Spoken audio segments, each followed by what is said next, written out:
Shalom Aleichem, je voudrais partager avec vous une réflexion fort intéressante et du quotidien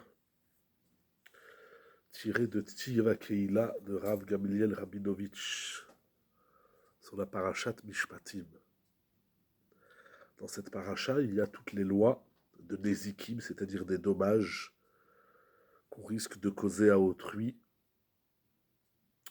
Il y a de nombreux traités dans le Talmud qui en parlent, notamment Baba Kama, Baba Metzia, Baba Batra, et dans le Rambam et dans le Shulchan Aruch, Choshen Mishpat.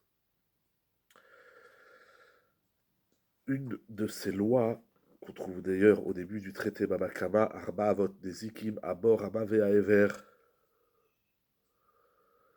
Un des Nezikim, c'est le bord, le puits littéralement, le trou.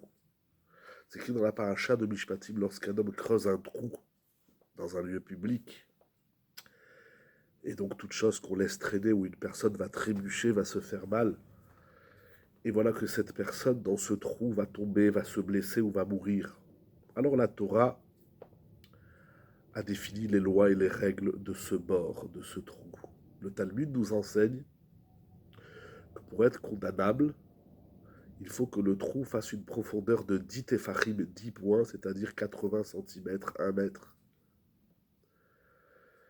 Si je creuse un trou de moins de 10 tefachim, il y a une personne qui tombe et qui se blesse, la loi est différente. Mais la Gemara nous dit quelque chose d'incroyable, de purement talmudiste.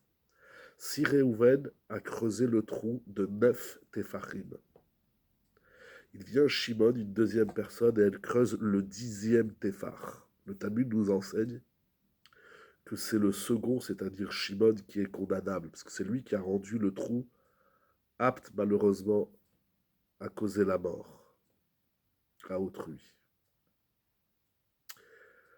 Le Rav Rabinovitch nous dit que des fois dans la vie, on a une personne qui tient sur un cheveu, qui est fragile, psychologiquement, physiquement, fragile dans sa Torah, pas assez convaincu, pas assez investi. Et toi, tu viens, tu fais quelque chose qui lui déplaît, par exemple.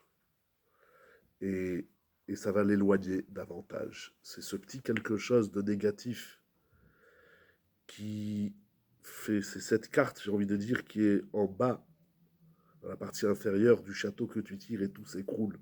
Alors, c'est pas à cause de toi qui va fauter ou qui va faire des choses qu'il ne faut pas faire. Mais tu étais le dernier téphar. Tu étais ce petit quelque chose, ce petit chouïa qui a fait tomber l'autre. Il était déjà bancal, et toi, avec ton truc, tu lui as mal parlé, tu n'as pas calculé, tu as manqué de midot ou de rêtes, c'est avec ça qu'il s'écroule. C'est ton petit quelque chose qui a fait que l'autre il s'écroule, ton petit chouïa négatif.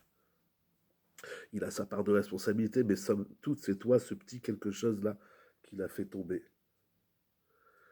Le Rav nous dit c'est la même chose dans le positif. On a des gens qui essayent d'avancer, qui font un travail, qui découvrent Hachem, la Torah.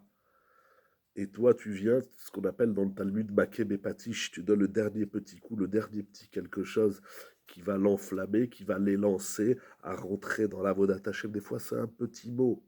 Des fois, on dit un petit mot, un salut, un bonjour, un mot positif. Pouf, là, ça le réveille. Alors c'est lui qui a fait tout le travail, mais c'est toi qui as appuyé sur le bouton, sur le on. S'il n'y a personne qui appuie sur le on, eh bien, il n'y a rien qui s'allume, même si les ingénieurs et les architectes ont tout fait, s'il n'y a personne qui appuie sur le bouton. C'est ça qu'on peut tirer comme leçon, notamment de ce trou que nous creusons. Alors il y a le trou négatif, le trou positif, le chouïa positif et le chouïa négatif. Soyons cette petite touche qui manquait à l'autre pour le rendre meilleur, joyeux et les lancer davantage dans la Torah et dans les mitzvot. Shabbat shalom ou mevorach.